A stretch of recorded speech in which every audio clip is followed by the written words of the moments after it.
नमस्कार दर्शक बंधु चलतु नजर पकाइबा आज सकाळ केतोटी गुरुत्वपूर्ण खबर उपरे सेथिपाई वीडियोटी को शेष पर्यंत देखा मोर अनुरोध।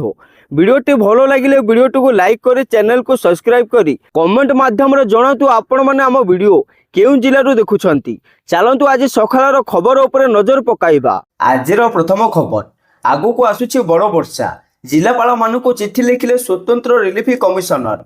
राज्यर वर्षा सतर्कता नहीं सबु जिलापाल को चिठी लिखिले एसआरसी देवरंजन कुमार सिंह। संभाव्य वर्षा पर प्रस्तुत और सतर्क रहिबाकु एसआरसी निर्देश दैछंती। बंगोपसागर सृष्टि हेबाकुथिबा लघुचाप नहीं सतर्क कराइछंती। सेपटे आगको वर्षा हेबाकु थिबारु 29 तारिख सुधा ओडिशा रे मौसुमी पहुंचिबो बोली पाणीपाग विभाग आकलन करिछि। परवर्ती खबर प्रधानमंत्री आवास योजना आवेदन शेष तारीख मे 31। पंचायतीराज मंत्री रवि नारायण नायक एने सूचना देइछंती। वर्तमान सुधा 36,81,000 तालिका पहुंची। जो माने पंजीकरण करिनाहांती तुरंत कर बोली पंचायतीराज मंत्री रवि नारायण नायक कहिसंती। तेबे मासे कि 2 मास भितर हिताधिकारी चयन सरिबो। परवर्ती खबर आपन को आधार कार्ड अपव्यवहार होउची कि आउ जदि होउची कि नहीं जानिबा पई आपन को माई आधार पोर्टल myaadhar.uidi.gov.in को जाई आपन को आधार नंबर एवं कैप्चा कोड प्रवेश करिबा द्वारा आपन को पंजीकृत मोबाइल नंबर को एक ओटीपी पठा जिवो जहा सहाय्य रे आपन लॉगिन करि परिबे। पोर्टल खोलिबा परे आपन ऑथेंटिकेशन हिस्ट्री को जाई आपन को आधार नंबर केउंठी एवं केबे व्यवहार होइथिला ताहा जानि परिबे। परवर्ती खबर रथयात्रा को आसीबा पई प्रधानमंत्री को निमंत्रण करिसेंती मुख्यमंत्री मोहन माझी। समस्त केंद्र मंत्री एवं एनडीए शासित राज्यर मुख्यमंत्री मानकु रथयात्रा पे निमंत्रण करिसेंती मोहन। यह सहित ओडिशा रे बीजेपी सरकार 1 वर्ष पूर्ति कार्यक्रम को प्रधानमंत्री नरेंद्र मोदी एवं केंद्र गृहमंत्री अमित शाह को निमंत्रण करिसेंती मोहन माझी। परवर्ती खबर पुणी खसिला शेयर बजार। सेंसेक्स रे 836 पॉइंट हार्स।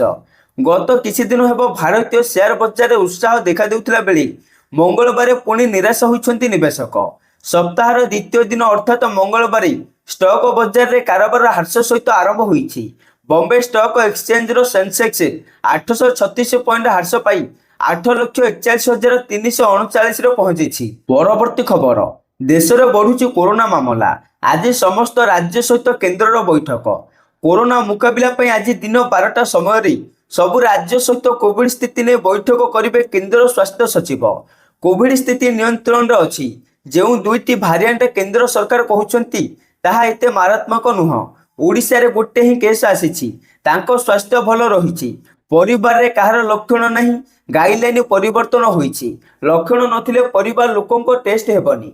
राज्य स्वास्थ्य विभाग केंद्र आईसीएमआर डब्ल्यूएचओ सह संपर्क रे अछि। व्यस्त हेबार नाही बोली राज्य जनस्वास्थ्य निर्देशक डॉक्टर नीलकंठ मिश्र कहिसंती। परवर्ती खबर ओडिशा वासी को पई खुशी खबर। मौसुमी परे मिलिबो अंत्योदय घर। सरकार को घर नहीं जेतिक योजना रही जदि से सब योजना आपण माने बाद पड़िथिबे ताहले आपण को मिलिबो अंत्योदय योजना रे घर। ए नै सूचना देले पंचायतीराज मंत्री रवि नायक। प्रथम पर्याय रे 60,000 घर दिया जाइछि। एबे आहुरी तालिका प्रस्तुत चलीछि। 2 मास भितर प्रक्रिया सरिबो। मौसुमी परे द्वितीय पर्याय घर बंटन हेबो बोली कहिसंती मंत्री। परवर्ती खबर पैटेंट हेबो श्री जगन्नाथଙ୍କ शब्दावली। महाप्रभु श्री जगन्नाथ संपर्कित शब्दावली को पेटेंट करने निष्पत्ति होइछि। ए नहीं अधिस्वीकृत अधिकारी और विभाग निकट आवेदन करा फल श्री जगन्नाथ संपर्कित श्रीमंदिर जगन्नाथ धाम और महाप्रसाद भली अनेक स्वतंत्र शब्दावली को अन्य केउठारी व्यवहार करा नहीं। केवल श्रीक्षेत्र अद्वितीय श्रीमंदिर व्यतीत अन्य कई यहां निजर निज स्थान में उपयोग करें नहीं। केवल श्रीमंदिर प्रशासन को यार पेटेंट बा सत्वाधिकार मिलिबो। परवर्ती खबर आयकर पैठ समय वृद्धि कले केंद्र सरकार। फॉर्म गुड़िकर होइथिबा अनेक परिवर्तन एवं सिस्टम गुड़ी को अपडेट करबा पई लागुथिबा समय को उल्लेख करी central board of direct taxes CPDT आर्थिक वर्ष 2024-25 पई आयकर रिटर्न आईटीआर दाखल करिवार शेष तारीख को पूर्व शेष तारीख 31 जुलाई 2025 रु सेप्टेम्बर 15 पर्यंत वृद्धि करिछि। परवर्ती खबर कर्मचारी चाकरी नेउछि एआई। अनेक आईटी कंपनी छोटाई करुथिबा नै खबर सामना को आसीछि। सेपटे आईबीएम प्राय 8,000 कर्मचारी को छोटाई करिछि। ଏବଂ ରିପୋର୍ଟ ଅନୁଯାୟୀ ଅଧିକାଂଶ ଚାକିରି କାଟ କମ୍ପାନୀର ମାନବ ସମ୍ବଳ HR ବିଭାଗରୁ ହେଉଛି। ହେଲେ IBM ଏକ ସ୍ୱୟଂଚାଳିତ ପ୍ରକ୍ରିୟାର ଅଂଶ ଭାବରେ 200 HR ଭୂମିକାକୁ AI ଏଜେଣ୍ଟଙ୍କ ସହିତ ବଦଳାଇ ଦେଇଥିବା ରିପୋର୍ଟର କିଛି ଦିନ ପରେ ଏହି ପଦକ୍ଷେପ ନିଆଯାଇଛି। ପରବର୍ତ୍ତୀ ଖବର, ପଞ୍ଚମ ପିଢ଼ିର ଯୁଦ୍ଧ ବିମାନ ତିଆରି ପାଇଁ ଭାରତକୁ ମିଳିଲା ମଞ୍ଜୁରୀ। ଅପରେସନ ସିନ୍ଦୁରରେ ସ୍ୱଦେଶୀ ଜ୍ଞାନ କୌଶଳରେ ନିର୍ମିତ ଯୁଦ୍ଧାସ୍ତ୍ର ପାକିସ୍ତାନକୁ ଧ୍ୱଂସ ବିଧ୍ୱଂସ କରିଦେଇଥିଲା, ଯେଉଁଥିପାଇଁ ଏବେ DRDO ବୈଜ୍ଞାନିକମାନେ ଭାରତୀୟ ସେନା ପାଇଁ ପଞ୍ଚମ ପିଢ଼ିର AMCA ଉନ୍ନତ ମଧ୍ୟମ ଯୁଦ୍ଧ ବିମାନ ଷ୍ଟେଲ୍ଥ ଯୁଦ୍ଧ ବିମାନ ତିଆରି କରିବାକୁ ଯାଉଛନ୍ତି। ଏହି ଯୋଜନାକୁ କେନ୍ଦ୍ର ସରକାର ସବୁଜ ସଂକେତ ଦେଇଥିଲା ବେଳେ ମଙ୍ଗଳବାର ପ୍ରତିରକ୍ଷା ମନ୍ତ୍ରୀ ରାଜନାଥ ସିଂହ ଏହାକୁ ମଞ୍ଜୁରୀ ପ୍ରଦାନ କରିଛନ୍ତି। ପରବର୍ତ୍ତୀ ଖବର, କିପରି ମିଳିବ ବୟୋବନ୍ଦନା କାର୍ଡର ଲାଭ? ଆୟୁଷ୍ମାନ ଭାରତ ପ୍ରଧାନମନ୍ତ୍ରୀ ଜନ ଆରୋଗ୍ୟ ଯୋଜନା ABPMJAY ଅଧୀନରେ ଅକ୍ଟୋବର 2024ରେ ଆରମ୍ଭ ହୋଇଥିବା ଆୟୁଷ୍ମାନ ବୟୋବନ୍ଦନା କାର୍ଡ ଏହାର ଲକ୍ଷ୍ୟ ହେଉଛି 70 ବର୍ଷ କିମ୍ବା ତାଠାରୁ ଅଧିକ ବୟସର ସମସ୍ତ ଭାରତୀୟ ନାଗରିକଙ୍କୁ ସେମାନଙ୍କର ଆୟ କିମ୍ବା ପୂର୍ବ ଯୋଗ୍ୟତା ନିର୍ବିଶେଷରେ 5 ଲକ୍ଷ ଟଙ୍କାର ମାଗଣା ସ୍ୱାସ୍ଥ୍ୟ ବୀମା ପ୍ରଦାନ କରିବା। ପରବର୍ତ୍ତୀ ଖବର, ଆତ୍ମସମର୍ପଣ କଲେ ମାଓବାଦୀ ଦଳ। ଦୀର୍ଘ ବର୍ଷ ପରେ ମାଓବାଦୀ ସଂଗଠନର ହାତ ଛାଡ଼ି ସମାଜର ମୁଖ୍ୟ ସ୍ରୋତରେ ସାମିଲ ହେବାକୁ ମଙ୍ଗଳବାର ପୋଲିସ ନିକଟରେ ଆତ୍ମସମର୍ପଣ କରିଛନ୍ତି ହାର୍ଡକୋର ମାଓବାଦୀ ନେତା ବିଜୟ ପୁନମ ଓରଫ ଅଜୟ। ଅଜୟ ବାସଧାରା ଘୁମୁସର ନାଗାବଳୀ ଡିଭିଜନର ଜଣେ ହାର୍ଡକୋର ମାଓବାଦୀ ଥିଲେ ବୋଲି ମଙ୍ଗଳବାର ଜିଲ୍ଲା ପୋଲିସ କାର୍ଯ୍ୟାଳୟରେ ଆୟୋଜିତ ଖବରଦାତା ସମ୍ମିଳନୀରେ SP ସ୍ୱାର୍ଥ S କୁମାର ସୂଚନା ଦେଇଛନ୍ତି। ପରବର୍ତ୍ତୀ ଖବର, ଭାରତୀୟ ଛାତ୍ରଙ୍କୁ ଚେତାବନୀ ଦେଇଛି ଆମେରିକୀୟ ଦୂତାବାସ। ସୋସିଆଲ ମିଡିଆ ପ୍ଲାଟଫର୍ମ Xରେ ଜାରି କରାଯାଇଥିବା ଏକ କଠୋର ପରାମର୍ଶରେ ଭାରତରେ ଥିବା ଯୁକ୍ତରାଷ୍ଟ୍ର ଦୂତାବାସ ଆମେରିକାରେ ପଢୁଥିବା ଭାରତୀୟ ଛାତ୍ରମାନଙ୍କୁ ସେମାନଙ୍କର ଛାତ୍ର ଭିସାର ସର୍ତ୍ତାବଳୀ କଡ଼ାକଡ଼ି ପାଳନ କରାଇବାକୁ ସତର୍କ କରାଇ ଦେଇଛି। ଚେତାବନୀ ଦେଇଛି ଯେ ଯେକୌଣସି ଉଲ୍ଲଂଘନ ଫଳରେ ସେମାନଙ୍କର ବର୍ତ୍ତମାନର ଭିସା ବାତିଲ ହୋଇପାରେ ଏବଂ ଭବିଷ୍ୟତରେ ଆମେରିକୀୟ ଭିସା ପାଇଁ ଯୋଗ୍ୟତା ହରାଇ ପାରନ୍ତି। ପରବର୍ତ୍ତୀ ଖବର, ପ୍ରେସ କାଉନସିଲ ଅଫ ଇଣ୍ଡିଆର ସଦସ୍ୟ ହେଲେ ସାଂସଦ Sambit Patra. Press council of ଇଣ୍ଡିଆର 3 ଜଣିଆ ସଦସ୍ୟଙ୍କୁ ନିଯୁକ୍ତି ଦିଆଯାଇଛି। ଏହି 3 ଜଣ ସାଂସଦଙ୍କୁ ଲୋକସଭା ବାଚସ୍ପତି ଓମ୍ ବିର୍ଲା ନିଯୁକ୍ତି ଦେଇଛନ୍ତି। ପୁରୀ ସାଂସଦ Sambit Patra press council of India PCRର ସଦସ୍ୟ ଭାବେ ମନୋନୀତ ହୋଇଛନ୍ତି। ଏହା ସହିତ ନରେଶ ଗଣପତ ମାସ୍କେ ଏବଂ କାଳୀଚରଣ ମୁଣ୍ଡା ମଧ୍ୟ ସଦସ୍ୟ ଭାବେ ମନୋନୀତ ହୋଇଛନ୍ତି। ପରବର୍ତ୍ତୀ ଖବର, ବିଦେଶୀ ସାମଗ୍ରୀ ବ୍ୟବହାର କରନ୍ତୁନି, ଜନସାଧାରଣଙ୍କୁ ପ୍ରଧାନମନ୍ତ୍ରୀ ମୋଦିଙ୍କ ଅପିଲ। ଗୁଜରାଟର ଗାନ୍ଧୀନଗରରେ ଏକ ସାଧାରଣ ସଭାକୁ ସମ୍ବୋଧିତ କରୁଛନ୍ତି ପ୍ରଧାନମନ୍ତ୍ରୀ ନରେନ୍ଦ୍ର ମୋଦି।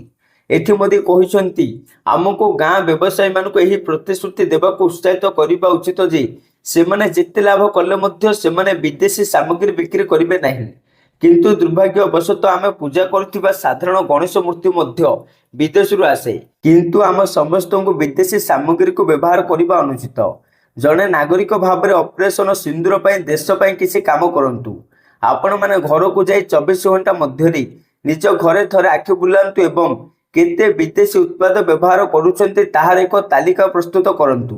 ଜନସାଧାରଣଙ୍କୁ ମୋଦି ଏପରି ଅପିଲ କରିଛନ୍ତି। ମୌସୁମୀ ପରେ ଦ୍ୱିତୀୟ ପର୍ଯ୍ୟାୟ ଘର ବଣ୍ଟନ ହେବ। ପରବର୍ତ୍ତୀ ଖବର, UPI ୟୁଜରଙ୍କ ପାଇଁ ବଡ଼ ଖବର, କାରଣ ଅଗଷ୍ଟ 1, 2025 ଠାରୁ UPI ବାଲାନ୍ସ ଯାଞ୍ଚ ଏବଂ ଅଟୋ ପେମେଣ୍ଟ ଉପରେ ନୂତନ ନିୟମ ଲାଗୁ କରିବାକୁ ଯାଉଛି NPCI। ଏବେ ଆପଣ ଗୋଟିଏ ଦିନରେ କେବଳ 50 ଥର ବାଲାନ୍ସ ଯାଞ୍ଚ କରିପାରିବେ ଏବଂ ପିକ୍ ସମୟରେ କୌଣସି ଅଟୋ ପେମେଣ୍ଟ ହେବ ନାହିଁ। ସମସ୍ତ ଉପଭୋକ୍ତାଙ୍କ ପାଇଁ ଉତ୍ତମ ସେବା ପ୍ରଦାନ କରିବା ପାଇଁ NPCI ଏହି ପଦକ୍ଷେପ ନେଇଛି। ଆରମ୍ଭରେ କିଛି ଏହା ଅସୁବିଧା ହୋଇପାରେ, କିନ୍ତୁ ଦୀର୍ଘକାଳୀନ ଭାବରେ ଏହି ପରିବର୍ତ୍ତନ ବ୍ୟବହାରକାରୀଙ୍କ ପାଇଁ ଲାଭଦାୟକ ପ୍ରମାଣିତ ହେବ ବୋଲି NPCI ପକ୍ଷରୁ କୁହାଯାଇଛି। ପରବର୍ତ୍ତୀ ଖବର, ମାଛ ପାଇଁ ହତ୍ୟାକାଣ୍ଡ। ପୁଅ ମାଛ ତରକାରୀ ଖାଇବ ବୋଲି ମା କେତେ ସ୍ନେହର ରୋଷେଇ କରିଥିଲେ, ହେଲେ ବଢ଼ିଲା ପୁଅ ଘରକୁ ଫେରିବା ବେଳକୁ ବିଳମ୍ବ ହେବାରୁ ମାର ଆଖି ଲାଗି ଯାଇଥିଲା ଆଉ ଘରେ ଏକ ବୁଲା କୁକୁର ପଶି ପୁଅ ପାଇଁ ଥିବା ମାଛ ତରକାରୀକୁ ଖାଇ ଦେଇଥିଲା। ହେଲେ ପୁଅ ଯେତେବେଳେ ଘରକୁ ଆସି ଦେଖିଲା ତା ପାଇଁ ଖାଇବା ନାହିଁ, ତେଣୁ ସେ ତାଙ୍କ ମାଙ୍କୁ ଆଉ ଥରେ ଖାଇବା ତିଆରି କରିବାକୁ କହିଲେ। ହେଲେ ମା ଜଣଙ୍କ କୌଣସି ଉତ୍ତର ନ ଦେବାରୁ ମାଙ୍କୁ ପିଟି ପିଟି ମାରିଦେଲା ପୁଅ। ପରବର୍ତ୍ତୀ ଖବର, ଆଚାର୍ଯ୍ୟ ବିହାର ହେବ IT ହବ୍।